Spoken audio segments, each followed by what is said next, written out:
Sekarang kamu bisa memunculkan pop-up Windows dengan mengklik tombol Home dan kamu bisa melakukan multitasking sambil menonton video analisa pagi tanpa berlangganan YouTube Premium. Hai semuanya, gimana kabar kalian? Semoga selalu dalam keadaan baik. Jadi welcome back again di Andi Kriston Channel, dan ini adalah segmen analisa kripto, segmen dimana kita akan mengulas koin-koin yang udah teman-teman request di kolom komentar channel YouTube ini. Thank you banget, udah banyak sekali requestan yang masuk. Hari ini kita akan bahas 3 meme token ya, Dogecoin, kemudian ada Shiba Inu, sama satu lagi kita akan bahas Pinat, teman-teman. Jadi kita akan mulai pembahasannya dari Dogecoin. Tapi sebelumnya aku mau informasikan dulu untuk teman-teman yang udah banyak nyangkut di market kripto. Ya, di Get.io tersedia banyak sekali pilihan altcoin yang bisa teman-teman staking. Ya, tidak hanya altcoin, tapi juga ada stablecoin, ada Bitcoin, ada Ethereum, ada juga token-token market cap besar. Bahkan token market cap kecil pun juga ada. Token-token yang tidak terkenal seperti HIT atau Memton, atau mungkin juga ada MOB, MDA, ya token-token yang nggak tahu dari mana asalnya, itu bisa teman-teman staking di Get.io. Caranya gimana? Silahkan teman-teman daftar dulu Get.io ya, link pendaftarannya ada di kolom deskripsi. Lalu masuk ke menu Earn, di sini ada menu Simple Earn. Teman-teman pilih dan langsung akan dialihkan ke menu yang ini. Nah, untuk teman-teman yang udah punya token-token yang tertera di sini, teman-teman silakan di staking aja. Tuh, P-Network juga udah tersedia. Gitu. Buat yang tertarik, cek link yang ada di kolom deskripsi video ini. Satu lagi, kita akan ada live Zoom di tanggal 25 Februari, hari Selasa ya, jam 3 sampai 4 sore, waktu Indonesia Barat. Teman-teman bisa ikutin live Zoom-nya, gratis, nggak dipungut biaya, nggak harus daftar exchange apapun. Jadi buat yang pengen belajar, bisa join ya, linknya ada di kolom deskripsi juga untuk registrasinya. Oke, kita akan mulai masuk ke pembahasannya dari Dogecoin. Hari ini Dogecoin naik sekitar 3% ke level 4.000 rupiah, di mana pergerakan dari Dogecoin akhirnya mulai recover setelah semingguan terakhir kita minus sekitar 10 ya, 9-10% gitu, dan tentu saja mengecewakan untuk kita para investor di market altcoin dan juga meme coin. Dan kalau kita lihat dari beberapa berita, sebenarnya Dogecoin ini seringkali dikait-kaitkan dengan isu politik ya. Sebuah lembaga yang dipimpin oleh Elon Musk, yaitu Departemen Efisiensi ya, yang sudah dibikin dan sekarang ini sedang melakukan perombakan besar-besaran guna untuk melakukan efisiensi anggaran dari pemerintahan Donald Trump. Nah, Dogecoin itu sering kali dikait-kaitkan, tapi yang menjadi concern kita adalah meskipun dikait-kaitkan, tapi nggak sontak bikin harga Dogecoin juga mengalami rally. Bahkan cenderung untuk momentumnya sendiri ini masih terbilang belum terlalu impulsif bullish seperti itu. Oh ya, Dogecoin juga dilihat sebagai salah satu project yang punya potensi bagus sebagai meme token dengan market cap yang sangat besar. Nah, potensi bagusnya seperti apa? Yaitu tentang spekulasi peluncuran Doge ETF, Doge ETF yang digadang-gadang akan menjadi salah satu platform meme coin pertama yang bisa dibeli lewat produk ETF. Ya, dikategorikan sebagai saham gitu, teman-teman. Dan ini juga didukung oleh Elon Musk sendiri ya, yang memang sudah dinobatkan sebagai Doge Father dari Dogecoin seperti itu. Dan menurut saya sih ini bisa menjadi narasi yang bisa digoreng ke depannya. Gitu. Kalau dari saya pribadi, apakah Dogecoin menarik? Ya, kalau kita lihat dari beberapa tahun terakhir, Dogecoin cukup konsisten, dia bertahan di top 10 koin dengan market cap paling besar. Ya, yang tercatat di coinmarketcap.com. Seperti itu. Sekarang dia berada di poin ke-8, ya masih sedikit mengalami penurunan market cap-nya ya di beberapa kesempatan. Seperti itu. Jadi dia masih berada di atas dari Cardano, di atas dari Tron. Ya, padahal dia meme token. Paling yang teman-teman harus concern terkait dengan Dogecoin adalah dia ini unlimited supply. Saya perhatikan sih Dogecoin supply-nya terus mengalami peningkatan. Ya, market cap-nya makin besar, tapi harganya nggak terlalu naik, nggak terlalu mendapatkan improvisasi kenaikan harga. Seperti itu. Kita akan coba lihat gimana price action-nya. Oh ya, by the way sedikit review dulu kondisi dari Bitcoin overall stabil ya di kisaran 96.600-an dengan total total 3, total 2 semuanya naik ya. Bitcoin dominance juga kebetulan kemarin sempat mengalami penurunan, jadi impact-nya ini cukup bagus kepada beberapa altcoin.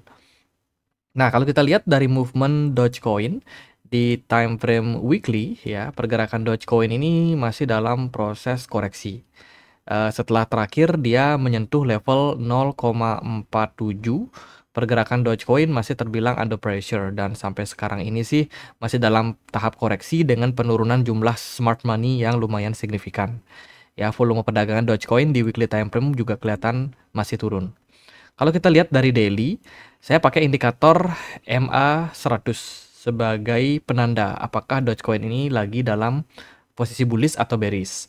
Nah, menurut indikator yang ditampilkan, kita bisa melihat posisi dari Dogecoin sendiri itu cenderung di bawah dari garis MA100, yang berarti saat ini kita masih didominasi oleh tekanan jual.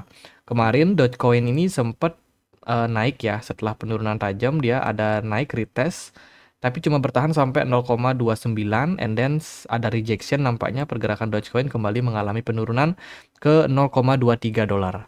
Artinya adalah tekanan jual saat ini masih cukup tinggi, teman-teman. Gitu. Jadi selling pressure-nya masih cukup tinggi. Smart money sejak 2 Februari 2025 itu belum ada pergerakan masuk pada Dogecoin, yang mengindikasikan memang smart money-nya masih belum tertarik dengan harga Dogecoin yang memang sudah naik sih sejak Oktober tanggal 21 2023 kemarin. Ya, jadi udah cukup lama nih sebenarnya Dogecoin naik, dan proses saat ini adalah proses koreksi yang terbilang cukup wajar. Jadi mungkin dalam beberapa waktu kita punya potensi untuk melihat Dogecoin masih dalam under pressure. Dilihat dari supportnya, bisa perhatikan area 0,21 sebagai next support yang berpotensi dituju oleh Dogecoin secara jangka pendek. Apakah Dogecoin ada kemungkinan naik? Kalau naik tinggi sih mungkin belum. Tapi kalau ke level 0,28 ada kemungkinan. Ya, level tersebut adalah area resistance yang bisa saja dites kembali oleh Dogecoin. Karena pada fase-fase koreksi sebelumnya, Dogecoin juga kurang lebih pergerakannya identik dengan aksi pullback naik ya, jangka pendek. Gitu. Kalau kalian perhatikan di sini, Dogecoin pernah turun, ya kan, mantul, and then dia ketahan di sini, kemudian dia kembali recover, koreksi kembali, balik lagi ke area resistance yang ada di sini. Gitu. Jadi bisa dibilang secara historical Dogecoin ini punya pergerakan yang bakalan cukup menarik. Nah, kalau skenario tersebut terjadi, bukan tidak mungkin pergerakan Dogecoin yang memang sudah turun di sini, dia retest ya kan, kemungkinan bisa turun balik lagi and then balik naik lagi. Gitu. Jadi ya, untuk saat ini sih secara jangka pendek kita lihat dulu ya apakah Dogecoin mampu mempertahankan area level 0,21. Kalau bisa dipertahankan, maka ada opportunity dia mantul balik naik sampai 0,29. Bisa teman-teman manfaatin buat scalping gitu. Tapi kalau udah dia breakdown dari sini, maka ya mungkin akan masuk ke fase penurunan yang lebih dalam gitu. Next supportnya itu ada di 0,32. Andai kata level 0,21 ini gagal mempertahankan pergerakan dari Dogecoin. Next kita akan bahas Shiba Inu ya. Shiba Inu naik sekitar 2,98% dalam 24 jam terakhir. Harganya hari ini ada di kisaran 0,25 rupiah. Shiba Inu ini sementara ini sih supply-nya masih di 589,25 triliun token Shiba. Untuk unlock token kita coba cek, tidak ada unlock yang signifikan pada Shiba. Ya, karena memang reward stakingnya itu cuma dibagikan bagi ya para staker aja gitu. Tapi tidak ada peningkatan atau lonjakan jumlah token yang beredar kembali. Harusnya sih ini membuat harga Shiba cenderung lebih stabil. Shiba Inu juga baru aja melakukan improvisasi terkait dengan beberapa project yang ada di dalam Shibarium yang mereka bangun. Jadi ekosistem Shibarium ini sekarang sudah menghadirkan liquidity pool ya yang sudah bisa digunakan gitu. Kemudian juga ada peningkatan terkait dengan Astranova Next Gen AI. Nah, ini mereka ada develop AI juga nih Shiba, teman-teman. Namanya adalah Astranova Community Driven ya, AI gaming yang bisa teman-teman mainkan gitu. Jadi salah satu memang ekosistem dari Shibarium yang dibangun oleh Shiba Inu. Itu. Jadi Shiba Inu udah nambah lagi nih ekosistemnya setelah mereka punya Shiba Swap ya kan. Ada juga beberapa game, beberapa NFT juga yang bisa teman-teman dapetin gitu. Kemudian di Februari awal kemarin, Shiba Inu ada berpartner sama Uni Emirat Arab, Kementerian Energi ya untuk boosting Shiba Appeal, teman-teman.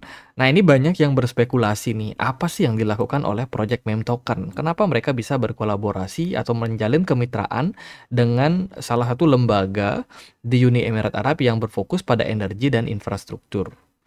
Itu. Dan partnership ini nggak main-main nih, nilainya itu sekitar 9 miliar US dollar. Kemitraan ini sangat-sangat besar ya value-nya.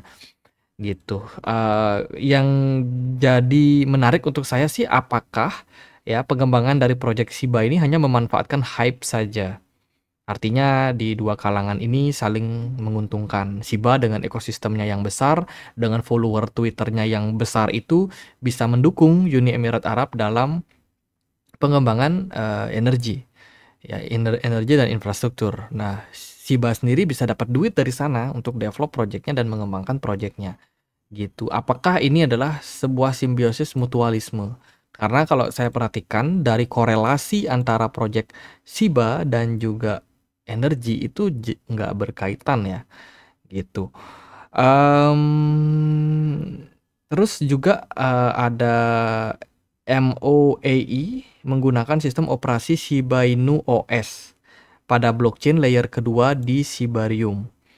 Gitu. Tujuannya untuk mengintegrasikan blockchain ke dalam aplikasi pemrograman ya dalam layanan pemerintah untuk menyederhanakan operasi, peningkatan transparansi dan peningkatan keamanan. Nah, cukup berat sih menurut saya. Kita akan coba lihat gimana sih respon atau harga dari Shiba. Kalau kita lihat secara price action, Shiba masih dalam under pressure. Even dia ada berita bagus di awal Februari kemarin, tapi tidak terlalu memberikan impact signifikan. Mungkin karena berita positif tersebut tertutupi karena di bulan Februari kemarin itu kan Donald Trump udah memberikan kebijakan terkait dengan tarif ekspor untuk Cina, Meksiko, dan Kanada. Jadi berita terkait dengan Shiba yang mendapatkan investasi besar dari Uni Emirat Arab itu tertutup, teman-teman. Impactnya apa? Impactnya ya tidak ada peningkatan harga signifikan. Gitu. Dilihat dari pergerakan harga, kalau saya perhatikan Shiba ini masih dalam under pressure yang cukup kuat. Ya, secara movement pergerakannya belum terlalu gimana-gimana. Sementara ini Shiba masih berada di bawah area support kisaran 0,04 kali 1588. Support tersebut bisa dibilang support yang cukup kuat. Beberapa kali Shiba respect area tersebut. Gitu. Jadi untuk saat ini karena volume perdagangan turun, smart money juga nothing, saya rasa ya pergerakan Shiba ini masih akan ada opportunity untuk koreksi. Gitu. Kalau kita lihat dari realitanya memang secara movement untuk rally masih belum terbentuk. Tapi kalau saya perhatikan juga ya, dikala market lagi ketakutan seperti sekarang ini, ketika market cenderung pesimis seperti sekarang ini, itu tidak menutup kemungkinan sih untuk token seperti Shiba ini bisa bounce back. Sebab Shiba ini belum sama sekali retest area resistance di kisaran 0,04 kali 1987. Ya, level tersebut merupakan area dari MA 100. Dan di time frame daily ini menunjukkan bahwa ada opportunity gitu. Karena kalau kita melihat dari realita, dari historical data sebelumnya, kalian bisa lihat nih pergerakan Shiba ini seringkali memang dia sangat respect dengan MA100. Ya, contohnya ketika dia mengalami penurunan di bulan Mei 2024 ini kan harganya turun terus nih, teman-teman. Nah, di saat-saat ada situasi krisis seperti ini, Shiba-nya bisa rally, bisa nyentuh lagi area MA100-nya meskipun nggak berhasil break ya, nggak berhasil berada di atas level tersebut, tapi masih ada opportunity. Nah, kita melihat posisi Shiba saat ini juga punya opportunity tersebut. Karena di sini ada potensial double bottom, andai kata kalau dia bertahan di area sekarang, bisa saja dia mantul sampai 0,001987 ya sebagai next target untuk Shiba gitu. Itu ya spekulasi lah, nggak pasti kejadian juga, tapi ada opportunity-nya seperti itu. Dilihat dari time frame 4 jam, pergerakan dari Shiba nggak terlalu gimana-gimana ya teman-teman. Trennya masih cenderung lemah, masih cenderung belum bagus. Volume perdagangan kecil, smart money juga kecil. Gitu. Dari saya sendiri sih lebih melihat bahwa Shiba ini dalam proses konsolidasi. Gitu. Itu mungkin next kita akan bahas si Peanut ya. Peanut benar-benar mengejutkan. Tadi pagi dia rally sampai 50% lebih. Ya, aku perhatikan token ini memang memberikan kejutan ya, tidak ada angin, tidak ada hujan, tiba-tiba bisa spike up naik. Dan ini tentu saja positif. Kenapa? Karena kalau kita lihat dari Peanut sendiri dia udah turun. Sejak awal listing bahkan udah turun parah ya. Kalau kita hitung penurunannya sebulan terakhir itu sekitar minus 37,7%. Dan sekarang di hari ini dia udah surplus kembali, udah kembali bullish lagi, teman-teman. Dan ini tentu saja bisa kita apresiasi gitu. Tanggal 12 Februari kemarin, Peanut sempat di-tag oleh Elon Musk karena ada sebuah foto I love Peanut. Ini beneran real nggak ya atau editan? Ya itulah pokoknya teman-teman. Dan dilihat dari engagement dari Peanut sendiri di Twitter, menurut saya masih lumayan oke. Masih lumayan oke. Kemarin dia pump itu nggak ada apa namanya, nggak ada sentimen yang gimana-gimana ya teman-teman. Beberapa kabar yang lain adalah di tanggal 14 Januari, Peanut resmi listing di Coinbase. Otomatis meningkatnya jumlah demand pada Peanut akan terbuka karena Coinbase sendiri adalah salah satu exchange yang juga besar ya, market cap-nya sangat besar, ada banyak dana di sana. Nah, saya sendiri mencari tahu nih alasan mengapa mengapa Peanut ini bisa rally. Setelah saya cek, ternyata ada whales yang bermain. Ya, dilihat dari data on change, di sini ada Wintermute aktif melakukan trading ya sekitar 34 menit yang lalu. Ya, ada transaksi yang cukup besar dan juga konsisten ya dari wallet Raydium ke Wintermute. Gitu. Wintermute pindahkan lagi ke beberapa wallet secret yang mereka punya. Nah, ini bikin harga dari Peanut ternyata ngepump lumayan signifikan. Nah, saat ini kita belum tahu nih apa yang akan dilakukan oleh Wintermute ke depannya. Apakah Wintermute bakalan hold untuk Peanut ini atau justru bakalan melakukan profit taking gitu. Kalau dari saya pribadi sih, kalau udah harganya naik ya udah TP aja gitu. Peanut juga kalau kita lihat dari supply-nya sudah mencapai maksimum supply dan belum ada perubahan supply lanjutan. Harusnya sih tidak terjadi inflasi lanjutan gitu. Kalau dilihat dari price action, pergerakan dari Peanut ini dia sudah menyentuh area resistance kisaran 0,25 ya, $0,25 level yang sebelumnya ini menjadi level konsolidasi sideways. Volume perdagangan pada Peanut sangat bagus dalam 24 jam terakhir ya, smart money-nya juga udah mulai muncul dan saat ini sedang dalam tahap korektif. Potensial koreksi dari Peanut karena dia sudah berhasil breakout dari level MA 100, kemungkinan dia bisa turun nih. Kemungkinan terburuk ya. Dalam koreksi ini Peanut bisa turun bahkan sampai $0,1752. Itu next target support untuk koreksi Peanut. Kalau kita bicara secara teknikal. Ya bad case scenario atau worst case scenario gitu. Kalau kita perhatikan dari aspek yang lain, ada area support juga di kisaran 0,2 yang saat ini kemungkinan akan menahan pergerakan dari Shiba dari penurunan gitu. Kita melihat pergerakan dari Peanut ini lumayan bagus. Dia sudah menyelesaikan fase konsolidasi yang cukup panjang sejak 3 Februari ya, stabil. Di sini baru dapat momentum setelah akumulasi yang panjang dilakukan oleh Big Fund ini, kemudian dia pump ya lumayan dan saat ini sedang dalam tahap korektif seperti itu teman-teman. Apakah opportunity-nya masih bisa rally?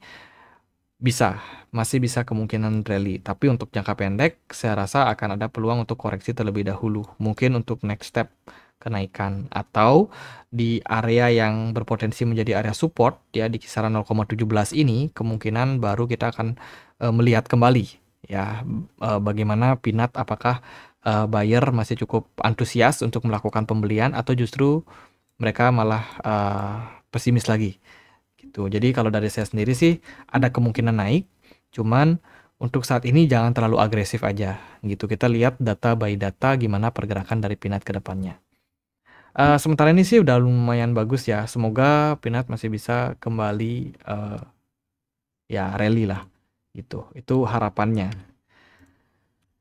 Dari saya sih sekian aja mungkin ya dari pergerakan token, unlock token, Pinat juga udah mencapai maksimum supply, jadi mestinya sih aman-aman aja gitu. Buat yang pengen staking bisa di Binance juga ya. Di sini ada Flexi untuk stakingnya Pinat. Kalau di DeFi tidak tahu, kalau di Get.io. Nah, kalau di Get.io staking rewardnya itu sampai 40% teman-teman, APR ya per tahun. Jadi lumayan besar nih. Jadi buat teman-teman yang tertarik bisa staking juga Pinat kalian di Get.io. Buat yang daftar, linknya ada di kolom deskripsi. Sekian aja video kali ini. Semoga bisa bermanfaat. Dan akhir kata saya Andre, makasih.